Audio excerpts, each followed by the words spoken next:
Letošnja Krkina prostovoljca leta sta postala Virginija Kelher in Gorazd Nemec. Kelherjeva, zaposlena v upravljanju kakovosti, že 3 leta skrbi in pomaga sodelavki, ki je zbolela za težko obliko raka in je mama 5 otrok. V letu dni so zbrali več kot 8200 evrov, ki so jih namenili za plačilo dodatnih terapij, hrane, prehranskih dopolnil in šolskih potrebščin. Prav vsi smo se takoj vživeli v njeno situacijo in stisko celotne družine. Trdno smo bili odločeni, da ji pomagamo po svojih najboljših močeh. Zato nagrado sprejemam s ponosom in zavedanjem, da je to nagrada za trud mojega celotnega kolektiva. Krkin prostovoljec leta, Gorazd Nemec, pa je zaposlen v ljutomerskem obratu in dejaven na več področjih. Že 30 let je prostovoljen gasilec, kot predsednik krajevne organizacije Rdečega križa je dejaven pri več aktivnostih, je tudi krvodajalec.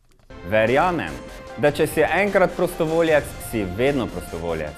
To je del mene, o tem ne razmišljam, enostavno sem tam, kjer sta potrebni pomoč in solidarnost.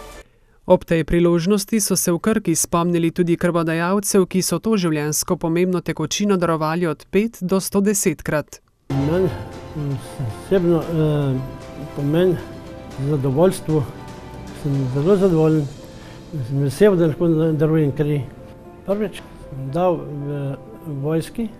Veliko drobnih pozitivnih dejanj lahko povzroči globalni premik in naša družba se lahko prerodi in ponovno postane prijazna in usmerjena v skupnost.